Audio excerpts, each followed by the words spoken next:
What's going on, FreeMelon family? Welcome back to the FreeMelon Society. I'm Eli Martyr. It's Canada Day today.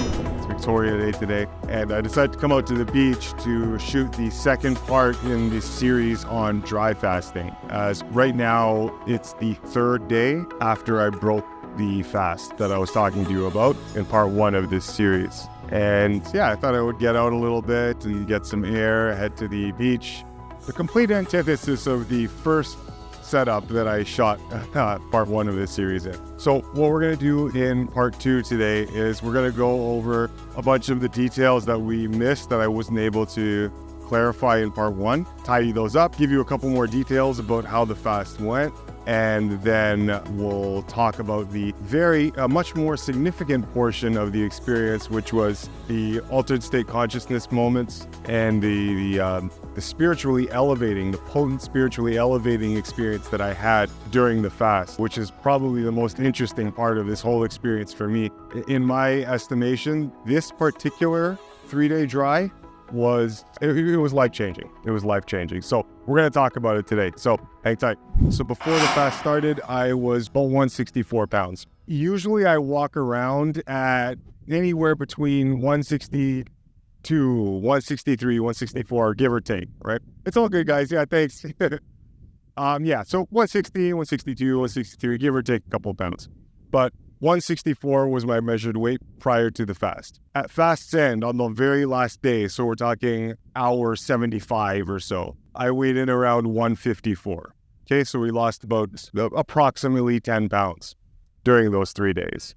If anybody out there asks me how much air did I consume on the dry fast, honestly, I'll kill you. Come on, don't be stupid. No, on a dry fast, you don't drink anything, you don't eat anything.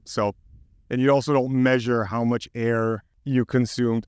This was a wet dry fast, so I was able to take showers. Let's talk about showering while on a dry fast for a second here. So like I said, I took a soft dry fast and I was able to shower. Now, when you're dry fasting, you have the capacity to absorb water through your skin. Okay, it's not significant, but it's there. So apparently, you have proteins that have been identified in your skin called aquaporins, and these aquaporins upregulate the more that your body goes into a state of dehydration from dry fasting. So the more your body detects that no water is coming in, the more that these aquaporin proteins are activated to regulate water coming through different membranes all throughout your body, okay? And on your skin as well. Now, the longer you dry fast, the more aggressively these aquaporins will take in water. Now, when I say aggressively, I still don't mean that it happens a lot, like a lot of water is coming in. Your skin is a barrier to the outside world. It's meant to protect you from stuff just coming into your body. But what I'm trying to say is that it happens more so in the later stages of dry fasting and not very much in day 1 or 2, maybe even 3. But once you get past that 4 or 5 day mark during a dry fast, then at that point, you may want to moderate how long you stay in showers. Like you wouldn't want to take lengthy showers of warm to hot water. You might want to moderate it a little bit, kind of jump in, soak, and then get out, right? You might want to do cooler water as well, just so your skin pores don't open up and admit more water than you would want to. And what this admittance of water into the skin does is it permits this counterflow, whereas typically water is moving out of the skin in the form of sweat, right? Now, you can still sweat during a dry fast. It just takes a bit more to get you to sweat on a dry fast. But now you have this counterflow when you are dry fasting where you're accepting water coming in, okay? And it kind of has this washing effect of your pores, which could be beneficial. Might help explain why the skin tends to glow very well when you're dry fasting. But in the short term, whether you soft dry fast or not, the effects might be not even noticeable. But that is going to be up to every individual to see for themselves and experiment for themselves, see what happens, see what the difference is in how you feel if you ever do a hard dry fast versus a soft dry fast. I tend to prefer soft dry fasts because, well, at least in terms of this one, I didn't go for very long. Okay, what happens if you are on a hard dry fast and you do shower? Is that going to ruin your dry fast?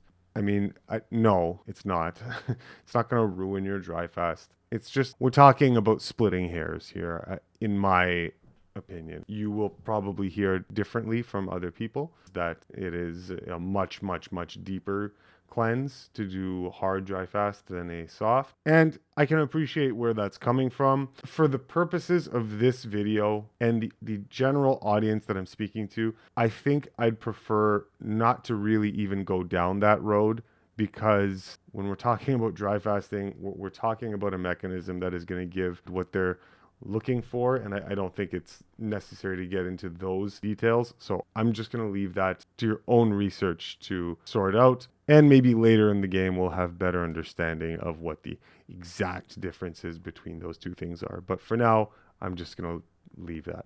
Okay, breaking the fast. What happened when I broke the fast? So on the first day, I sliced up a mini watermelon, one of those little mini watermelons. The yellow ones, the yellow variety. So I had one of those, ate it so slowly. Slowly enough that you might be convinced I had some sort of strange neuromuscular disorder or whatnot. No, it was really, really, really slowly. By the end of 3 days, you haven't eaten or had water in 3 days. The tendency is to really relish what you're eating. And it's not like you're intellectually doing that. You kind of naturally do it. You just savor the moment. It's a wonderful thing. It's a you kind of have to experience it to know what I'm talking about. Anyway, so we broke the fast with a mini watermelon, a mini yellow watermelon. That was pretty much all I ate for the day. When you're refeeding after a dry fast, especially one that spans over 3 days, 3 days or over, you want to be very, very, very delicate, in particular with how well you break, okay? Your organs are diaphanous as they are. They're very delicate even in regular fed conditions, but when you're fasting and they've been in this state of repose for several days, yeah, you want to gently coax them out of their slumber rather than aggressively go in there with the foghorn and just run grab some of the stupid things that human beings eat these days, pizzas and donuts and all that stuff. Yeah, so you might not want to do that. So it was just a watermelon and that's it. Day two, what happened day two? Day two was more of the same. I had about 8 oranges, medium-sized oranges, about 8 oranges, and another half of a medium-sized watermelon. On day one, you're looking at around 200 calories for the day. On the second day, you're looking at around 600-ish calories for the day. Okay, and on day 3, we had just watermelon. So no oranges, just watermelon, around 800 calories worth of watermelon, all right? I'm not suggesting that this is how you structure your breaking. Do not go intellectually, I must consume X amount of calories. No, you're not an automaton. Thank you for your cooperation. Good night. But you just general rule of thumb is be delicate with it. So it worked. I calculated it afterwards. Worked out to around 200 calories first day, around 600 the next, and around 800 the next day after. How much do I weigh now? I think today's the 4th day. So how much do I weigh now?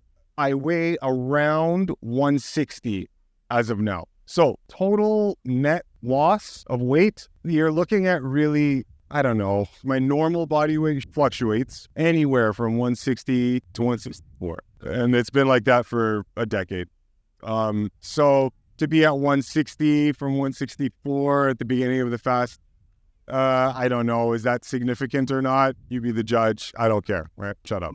Okay, so next little part that we need to talk about that I didn't get into during the first part of this. When you're dry fasting, typically what you'll hear from people that do go through this process is that the dry fast it's easier. There are less detox symptoms. You're a lot more comfortable. You have more energy. I'm sure that my experience might be different than someone else's. Like, I've done a lot of conditioning for this in previous years. So sure, my experience might be a little different. But for the most part, you can find that many people will report something similar. They'll have an easier time with the dry fast, and the water fast, you'll typically find more upset stomach, more nausea, headaches, dizziness, a whole slew of symptomology associated with the water fast. Okay, so why is that? Okay, how do we make sense of that? So if you didn't see part 1 of this, it's essential that you go back and watch part 1, because I went over all of the foundational nuts and bolts that you need to understand this process. We talked extensively about how fat was like your reserve currency, and we talked about how your body inefficiently, very inefficiently taxes that source of energy when it's on a dry fast, right? I say inefficient, it sounds like a bad thing. It's a very good thing as long as you don't protract the dry fast for as long as you would a water fast. Yeah. So it's a very advantageous thing metabolically if you know that you're not going to do it forever like you would a water fast. You don't do a water fast forever. I'm just talking. Anyway, if you're not familiar with that, go and watch that. Okay, so getting back to why does the dry fast feel more comfortable? So when we're dry fasting, like we said, your body aggressively attacks the fat tissue with far more profundity than it does the water fast. Now, when your body stores metabolic waste products, metabolic byproducts, toxins, riffraff, flotsam and jetsam from all the nonsense that we eat and take in our lifestyle, okay? What it does is it stores it in fat tissue, all right? Fat tissue makes for a very good repository for toxins that you pick up from the diet, or even from the air that you breathe, or the water that you drink. So because in a dry fast, the dehydration stress stimulates your body to attack your fat stores with a high degree of fervor. Because of that, what happens is your body will, a triglyceride. What is a triglyceride? It's the most conventional form that your body will package fat in and store it in your body. So triglycerides are the type of fat that are going to be found in your body at any given location, all right? So when your body is cleaving or oxidizing a triglyceride for energy and for water, like we talked about in the first part, okay? When it's doing that, what happens is the triglyceride has 2 parts. It's made up of a backbone, a glycerol backbone, and then 3 fatty acid strands. Picture like a squid, all right? A squid just flowing through the water. It's got this head, body, and then these tentacles. Triglyceride could conceptually look something like that. So when your body oxidizes one of them to gain its energy and its water, it'll cleave the glycerol backbone from the fatty acids, and that glycerol backbone can be used and synthesized into glucose, okay? So your body can transform the glycerol backbone into glucose. The fatty acids can be transformed into ketone bodies, all right?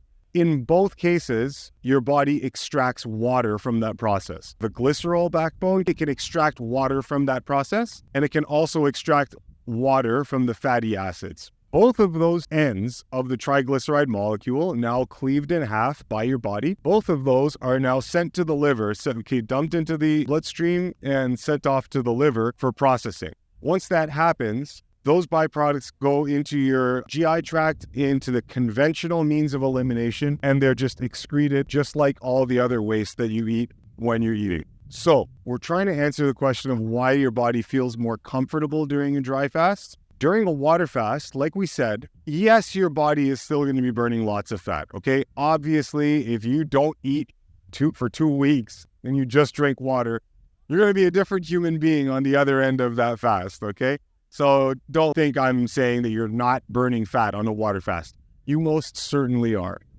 However, the aggression by which your body attacks your fat stores is far higher on a dry fast. Okay.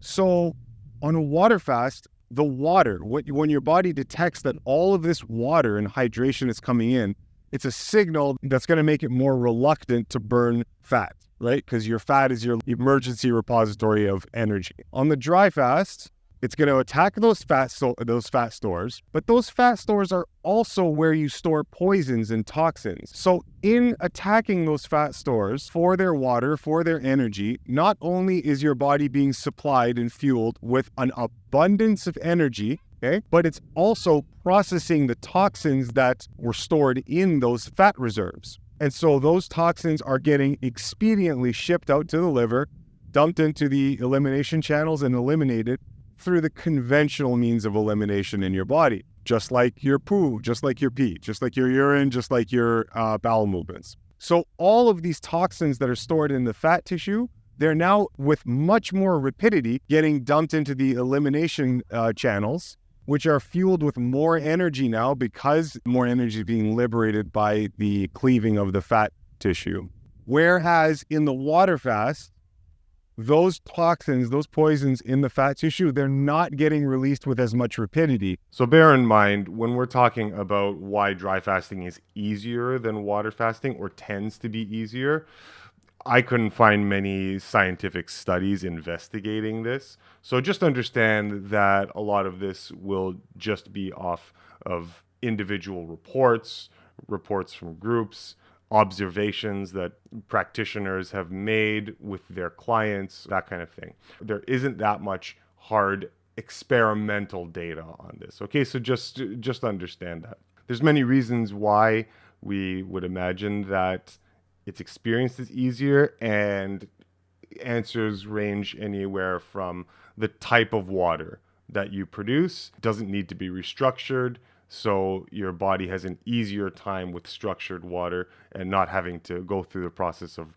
restructuring it with water that you take in. Maybe that's involved. It's possible that the complete shutoff of activity, all digestive activity, could play a role in why the dry fast is a little bit easier, because now everything's at complete rest and not having to kind of go in between. Not like water fasting isn't resting, it is, but it's just dry fasting would constitute the next level of rest. And so that could possibly make it a bit easier, at least in the short term. There's also the fact that you're burning fat much more rapidly, so you get kicked into ketosis a lot more rapidly. And you also, even before the real first, what they call the acidotic crisis, where your body makes that transition into more intense fat burning, even prior to that, you're burning considerable amounts of fat for energy on the dry fast, and maybe the enhanced energy in the system goes a long way to making the fast easier to deal with. These are just hypotheses, okay? So this hasn't been rigorously tested, so we're still learning in this regard. And of course, there is variation as well. Not everybody will experience an easier time. Typically, people who have slightly more encumbered systems, who aren't accustomed to fasting, if they jump into dry fasting without the right preparation or without the right familiarity with cleansing and fasting and a clean lifestyle, those people might experience a little bit more disturbance. But it seems that when people have a little bit more experience under their belt, then dry fasting tends to be experienced as a bit easier.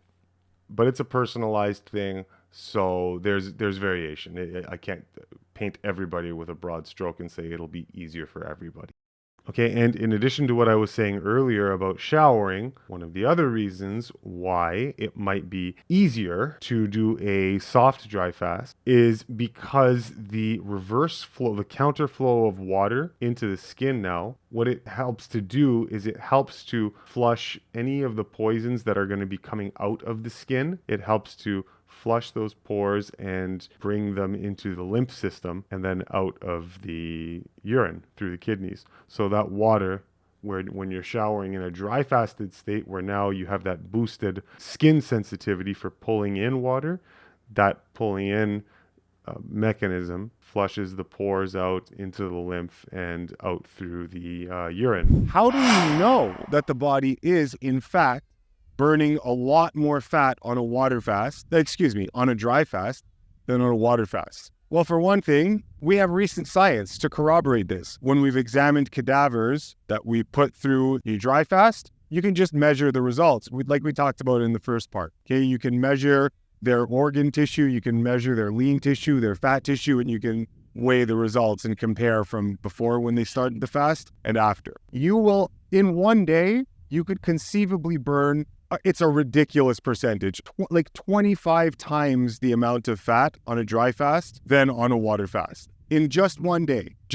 Guys, one day. It's magic. For another thing, let's just say you didn't have any science. You can, if you measure your urine, okay? So measure the amount of urine that you produce on each subsequent day of a dry fast. What you'll notice is this. In the first 2 days, remember we talked about the first 2 days as being the glycogen draining days or phase of the dry fast? If you measure your urine, you'll find that you produce whatever, X amount of urine for your body. But on the third day, once your body gets kicked into that ketotic phase, the amount of urine that you produce will actually start to increase as the fast goes on, which seems paradoxical, right? Let me just run it by you one more time so you get what I'm saying. When you stop eating and you stop drinking fluids completely, so you're just breathing air for several days, you would imagine that you would produce less and less and less and less water, right? That's what you would rationally think, but that's not what happens. You'll produce a certain amount of water in your urine, day 1 and 2, and then the subsequent days, you'll actually produce more urine than you did on day 1 and 2.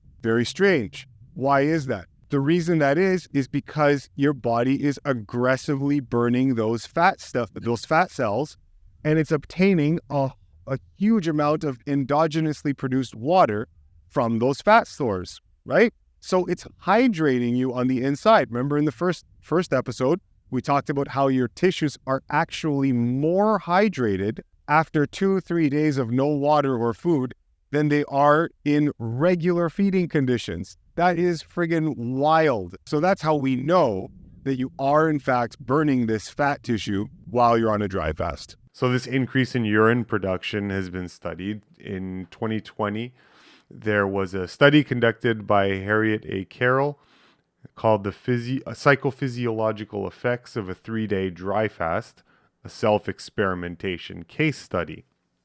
And this was fairly interesting. Basically, it was a self-experimentation done on a 3-day fast where the author measured everything, just meticulously measured everything: body mass changes, pre, during, and post, urine production, etc., etc. And what they found was quite interesting. So in this figure, the author charts the changes in urine volume produced from the first day to the last day. And this is what it says.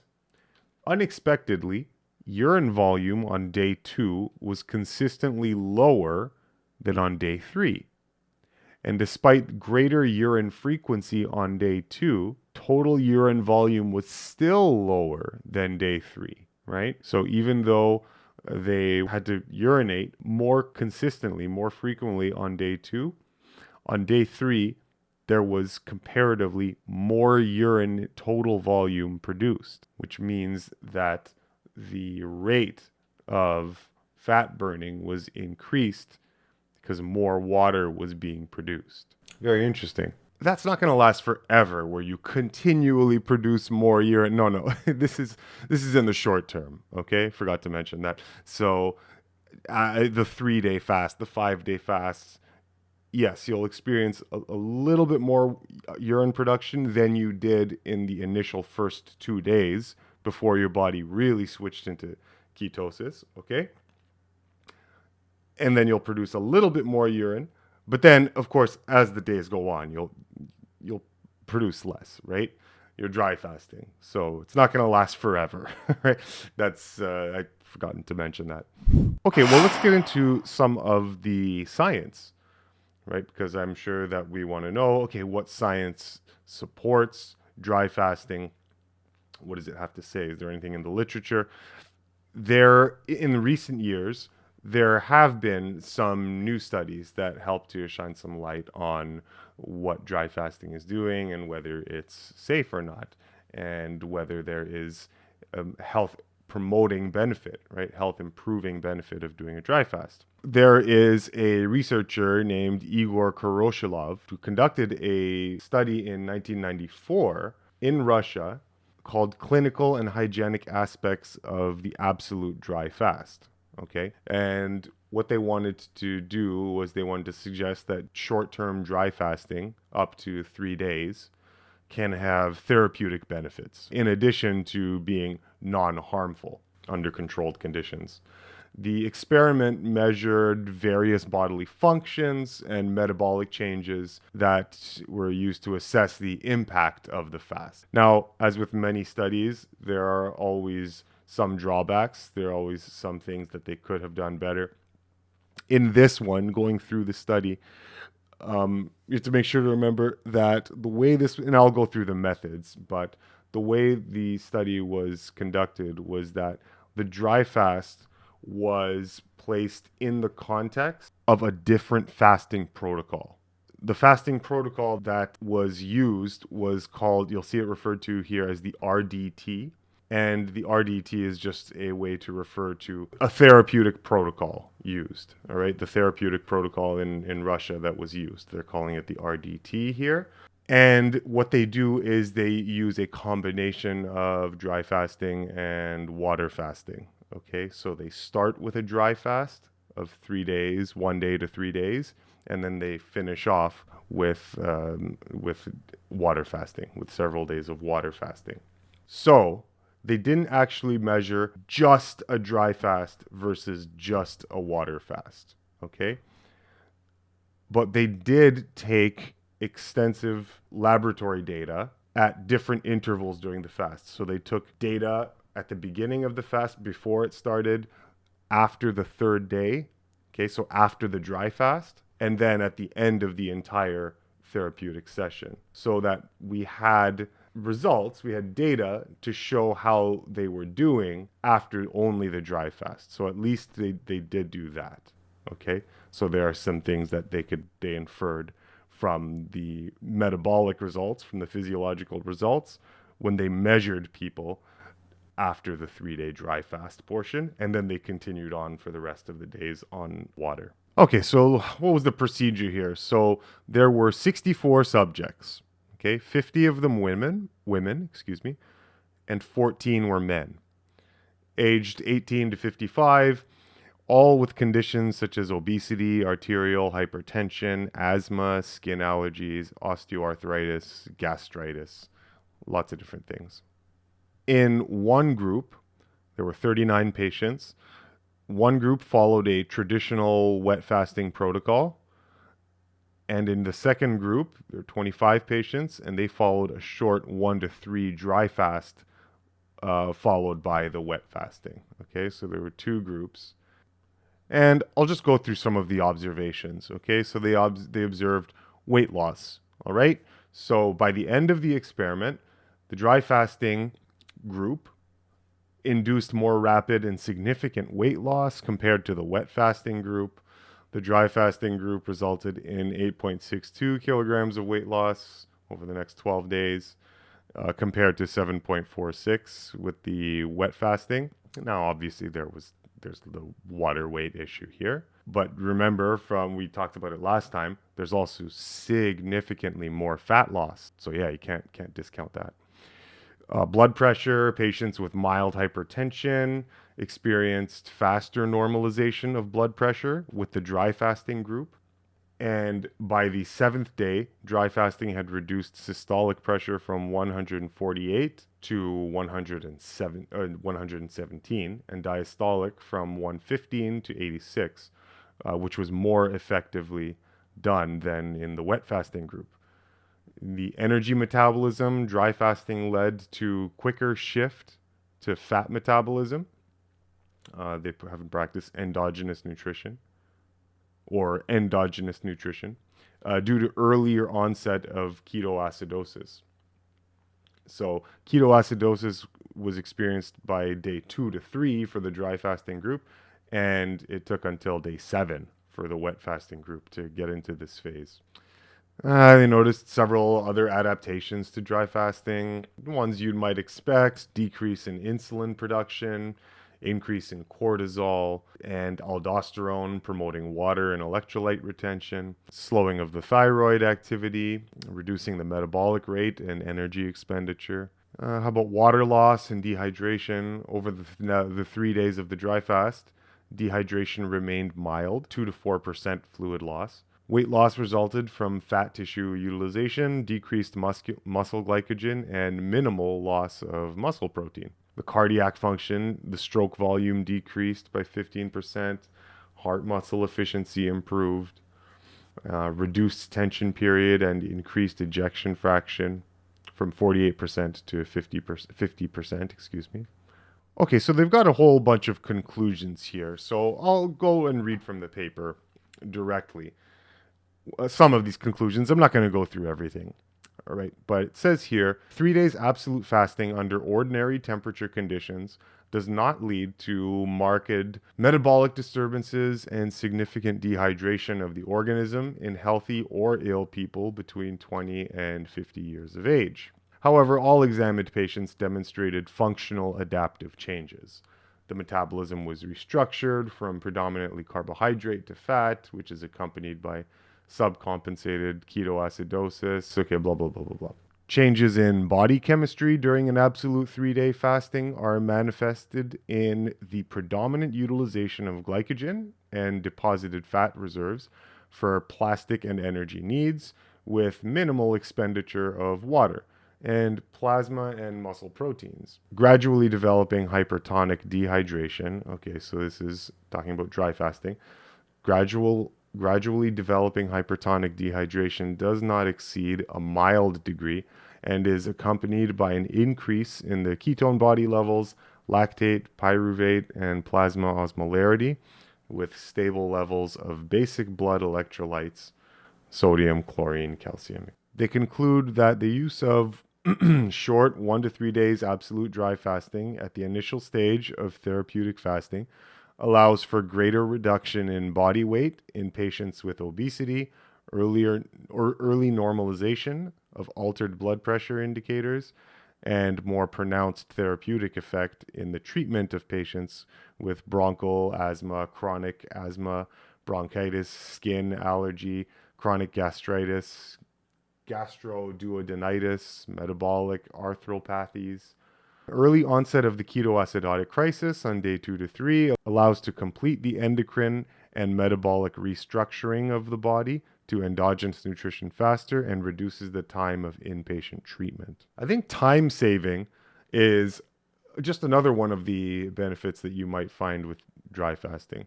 It does mention here somewhere in the paper where they do tend to equate based on what they've seen that dry fasting for 3 days is the equivalent of like double those days in water fasting. So they do also mention that in this paper. All right, let's take a look at another study over here. And this one's called Hypertonic Stress Promotes Autophagy and Microtubule-Dependent Autophagosomal Clusters. What's an autophagosome? It's basically just an autophagy structure, a lysosome, a cell that is responsible for engulfing debris and broken protein fragments and breaking them down and reusing them. It's a cleanup cell in your body. Microtubules are like you have a skeletal structure in your cells.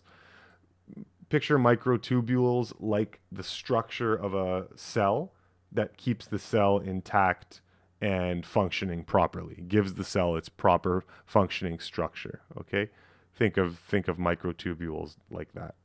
This study is loaded with what seems to be a deliberate attempt to make it illegible by people who don't have familiarity with the jargon. And I don't want to spend much time on it because this is an in vitro study. It's in cell cultures. So, this one I'm not going to rave about. But anyway, all this showed is that when you subject cells to hypertonic stress, dehydration stress, then the cells initiate an autophagy process, and that helps them degrade and recycle damaged cell components, basically. And it also shows that microtubule structure, when damaged, it will restructure the microtubules in cells and make them stronger, more efficient, enhancing cell survival. There's also one last study that talks about kidney health. and how dry fasting affects the kidneys. And this one was interesting because there's always a lot of concern with kidney function on dry fasting. There are lots of anecdotes where people report that their kidney function actually improved or healed on a dry fast. Like the dry fast helped them to actually regulate a kidney malfunction. They're anecdotes, but they're out there. This study showed 5 healthy males doing a 5-day food and water deprivation fast. And the study showed that the body's renal responses stabilized and were kept healthy throughout the 5 days of dry fasting. Okay. This study is called Anthropometric Hemodynamic Metabolic and Renal Responses during 5 days of food and water deprivation. Okay. And we won't spend much time here. We'll just cut right to the results. The values of blood pressure, heart rate, hemoglobin oxygen saturation, glucose, potassium, sodium, urea, creatine, serum osmolality proved to be stable. So all of these elements proved to be stable during a dry fast. The mean creatinine clearance increased up to 167%. The mean daily weight decrease was 1,090 plus or minus 60 grams. And what this did, this demonstrated the effectiveness of dry fasting in weight reduction. The daily decrease of all measured circumferences and the values of the corresponding circumference to weight decrease quotients reflected considerable volume decrease in all measured body parts per day and kilograms of weight loss during the dry fast. Okay, so what was the conclusion? The intervention of a 5-day dry fast in 10 healthy adults was found to be safe, decreased weight and all measured circumferences, and it also improved renal function considerably. All right. Yeah, so it does seem that in the past little while, there have been some studies to help shine some light on this mystery of dry fasting. 2 more little sections to talk about, and then we're going to relax and enjoy the sun. So the spiritual component of this fast. This is probably the most interesting, captivating, it's been life-changing, and I'd love to share it with you. So on the evening of the second day, here's what happened. Now, when you dry fast, you're going to need a lot less sleep. And you're going to be going to bed with a lot more energy than really you're accustomed to going to bed with. And so that abundance of energy that you go to bed with, what that does is it helps to keep your mind awake, even though your body is in a state of repose and ready for bed. That's a good thing because it means that your mind is being fueled with an abundance of energy. And it makes meditation and spiritual pursuits a lot more fruitful. What I noticed during the fast, or at least on this particular day, is that the second I lay down, it was very easy to immediately get into a state where I was watching hypnagogic imagery dance around behind my eyelids. It took about 5 minutes before things got very, very vivid. So imagery started to dance around and play around behind my eyelids. And there were several notable things that occurred. I'll describe, and you'll have to forgive me on this one, I'll be limited by the restrictions of the English language. The English language is not set up to provide a rich vocabulary for the dynamics of spirituality and spiritual science. So we don't have words to describe a lot of the things that you might experience, but I'm going to give it a shot. What I was noticing was, if you can hold in your mind what a pond, picture a pond, the surface of a pond, where the surface of the water is being disturbed by some source, right? Some source that's providing ripples in the water. Just waves, flowing waves on the surface of the water, okay? I'd like you to picture that. So now when I get to sleep in this state, what I'm picturing in my mind is a kaleidoscopic, richly flowing, liquescent set of imagery that is almost like the surface of a pond, ever moving, ever graceful, ever beautiful, but always moving and changing in shape, one form flowing and blending into another one. I'm not thinking of anything in particular. I'm not trying to think of anything. My mind is simply just taking a back seat and allowing consciousness to just show me something. So I took the attitude of a passive observer and just relaxing and saying, Spirit, have fun. Show me what you do in the day-to-day. Just show me anything. Entertain me. It was like watching a screensaver, a very intricate screensaver that just dazzle you with its beauty, its array of swirling shapes and images. Guys, have you seen those AI, oh, okay, I don't even know how to describe this. You can record yourself doing something. Let's say you record yourself playing volleyball. And then you can ship that image into some AI generator. And what it'll do, it'll take that structure that you feed it of you playing volleyball. It'll create a montage, a kaleidoscope of all sorts of imagery flowing into it, dancing. It's an AI tool of some sort. Have you guys seen these? Right? You might have someone playing volleyball and they morph into a dragon playing with an egg, and then the egg will shift into a bowling ball being hurled by some giant. It's just this cacophony of shapes that move and flow in and out of one another. So if you can keep that idea in your mind, that's what I was seeing play around behind my eyelids, in the blackness of my eyelids. And it was absolutely beautiful. Now, beyond that description that I just gave you, I can't give you more information. It was like liquid matter being stirred in a cauldron by some deity, and shapes and intricate colors and ideas, impressions were all popping out of bowling balls, animal shapes, claws, umbrellas, a crucifix there, moving and flowing, and then all just coalescing together and flowing like a river elsewhere. This tapestry, this backdrop of organic flowing matter. It was just the most gorgeous, beautiful thing I've ever beheld. And it lasted, guys, all damn night. I was perfectly aware. I could have opened my eyes at any moment. I was perfectly conscious. And for an hour, I think, hours, just enjoying and watching this beautiful display going on. And what I realized I was tapping into was I'm going to do my best to describe this, but I was tapping into the contextual field of potential that exists in the backdrop, behind the manifest physical world. When we have an idea, for example, this is how an idea works. When you create an idea, what happens is your mental body pulls from a source material from the potentiality in the energetic tapestry, all right? So there's a field of potential that your mind pulls thought material from, concretizes that into a thought shape, and then reproduces that into the physical world through your thoughts and actions and words and whatnot. So there's this contextual playground, a contextual matrix of potential, of unmanifest energy that exists in this kind of soup of random, unstructured, that's the way I should have described it, unstructured thought forms and energy. It exists on a higher dimensionality.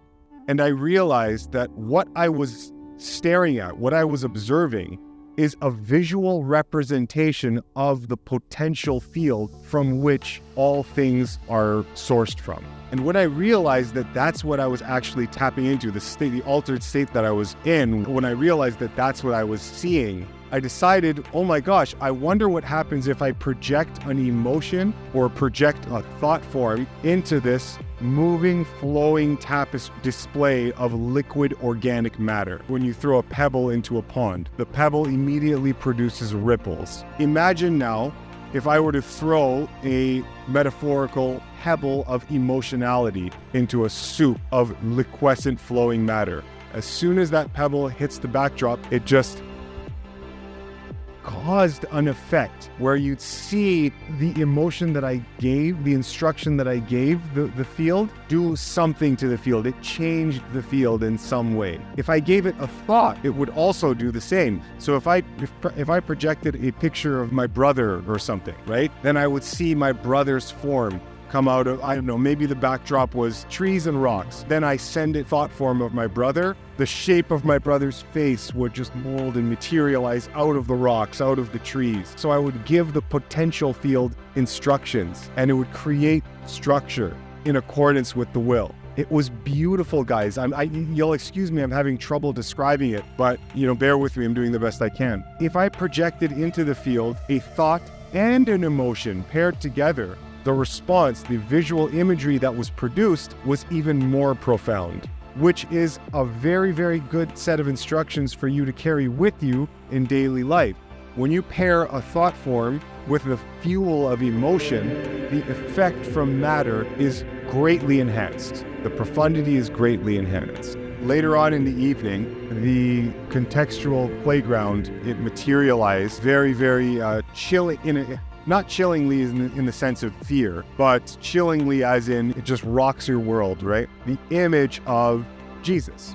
The image of Jesus appeared in that backdrop. It was very faint, it was shadowy, but it was definitely noticeable in there.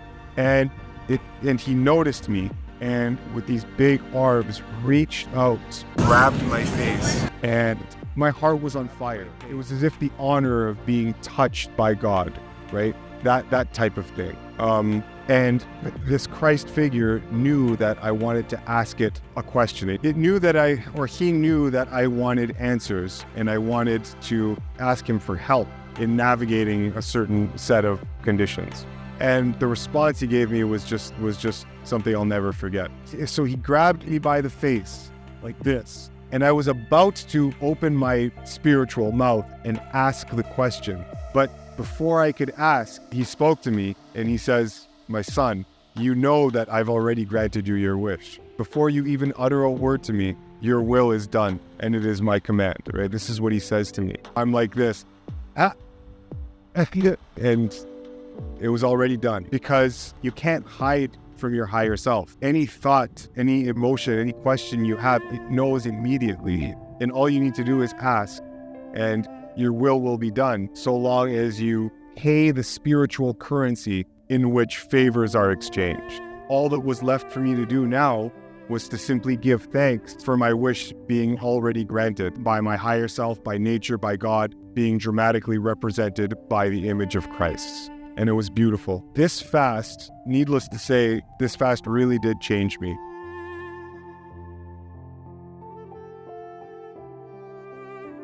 The penultimate thing that we're going to talk about is implications.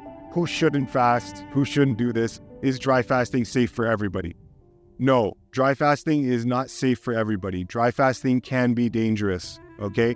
It is something that you have to take very, very, very seriously. It is not for everybody, all right? I touched on this in the first episode, but if you have serious heart conditions, serious kidney failure, okay, serious liver failure, or blood disorders, serious blood disorders, these would all be red flags for you to take a different approach to healing immediately than a dry fast, all right? If you are pregnant, then you don't want to be doing a dry fast. Now, dry fasting is a very effective way to heal from sickness. Yes, this is true. There are some considerations though. If you're on medication, any medication, you do not want to be doing a dry fast. Any prescription or even non-prescription medication with any kind of regularity, do not go on a dry fast. The poisonous nature of all of pharmaceutical compounds, over-the-counter drugs, you don't want those anywhere in your system when you do something like dry fast, okay? I hope that was clear. And if it wasn't clear, then Now, with that out of the way, the last thing we're going to talk about before we go off and enjoy the sun is the exercise. Like I talked about in the first one, I was so much stronger on that dry fast. What happened on day 2? So when I broke my fast during my refeeding, on day 2, that's when I went to do a high-intensity strength training workout at the gym to initiate the next phase of this recovery now, heading into day 3, 4, 5, 6 of my recovery post-fast. There was no better way to do that than to smash it at the gym. High-intensity strength training workout. Oh, guys, felt so good. Nervous system was just on fire. Oh my goodness. So I think we'll end this video with a little montage of the strength training workout that I did. And then that's going to be it. I'm going to relax and enjoy the sun. Guys, thank you so much for joining me on this little mini series of dry fasting. I hope I answered many of your questions. And if there's anything that I missed, please record your questions or comments in the comment section below. And if there's enough stuff there that prompts me to make a third episode, then I'll add a third episode to this. Ladies and gentlemen, I appreciate your time and attention.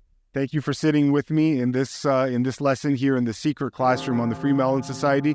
I love you very much. God bless, and we'll see you next time here on the channel. All right? Take care, guys. Mwah. Love ya.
Oh my God, you piece of crap.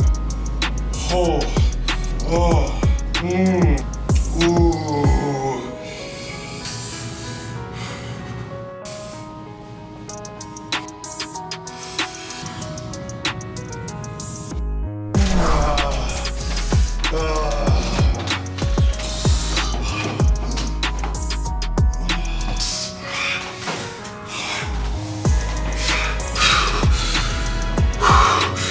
Oh, good God.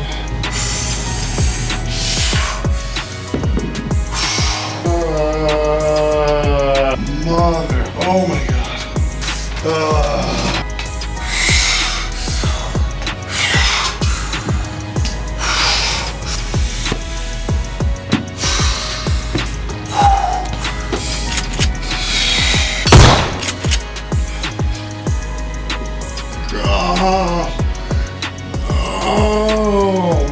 Oh my God. Oh my God. Oh.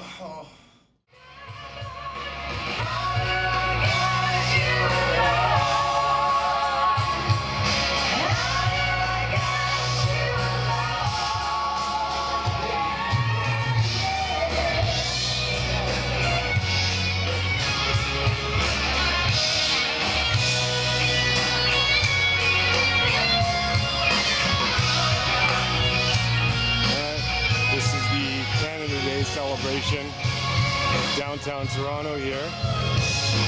So yeah, got a whole bunch of vendors set up here. I don't know, let's go around, explore, see what goodies we got. Oh, look at this. Some guys on the street while I'm getting on my car, and he stops and he asks me, "Hey man, do you know where the McDonald's is?" And I just answered. I'm like, "Oh man, sorry buddy, I don't know." And then I thought about it for a second. I'm like, do I look like a guy that eats McDonald's? Just assume. Yeah, there's a guy that definitely eats McDonald's. Mother, what? Mulberry tree over here, and these guys are all, well, they're not all edible. There's a bunch of them. Most of them I think are not quite ripe, but you can find some. Let's see if I can find a good one there. Look at that. Right? Look at this. Look at this. Look at this. All, I mean, here's not a bad one. You want to find the black one still. And that's quite good too. Sorry, I know the camera's going all wonky because I'm holding. There we go. Right? Nice little mulberry. Be mindful, right? I'm in downtown Toronto, right? Downtown Toronto, big urban city. It's a concrete jungle down here. And even though I'm in the middle of the city, you can still in this context find trees that are just utterly prolific with tons of berries, right, and food. This slowly starts to make more sense as to how it could be so intuitive and easy and natural. I mean, look, I have to spend zero energy picking these berries and eating them. Literally zero. That's the relationship that Mother Nature intended. These guys are all edible and very delicious. Very delicious. All right, let's grab this one over here. Oh my God. Heck yeah.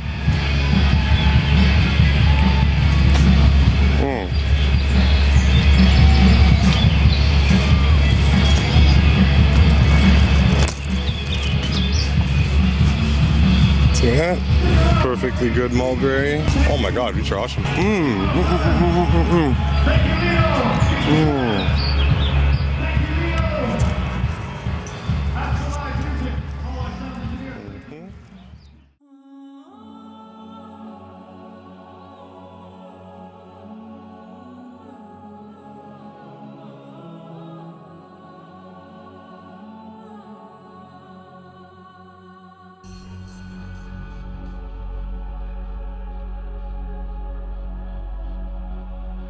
Now, I want you guys to notice this, okay? I want you to look at what he's eating, okay?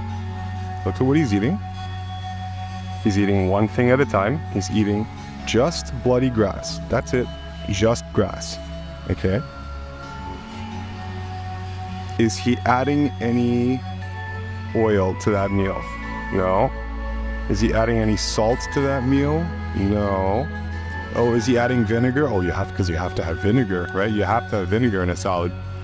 Is this guy adding any vinegar? No, not really, all right? Does he have to add a sauce, a topping for this salad? No, it's just grass. What? He seems really content, right? Do you think he's worrying right now about where, I don't know, where he should get his omegas? No, he's not worrying about that. Just very intuitive and natural eating, right? One thing at a time, and your digestion's optimized like that. Now, of course, he doesn't know that, well, nor does he care, really, and you shouldn't. Yeah, because, like, you're not supposed to think about these things, okay?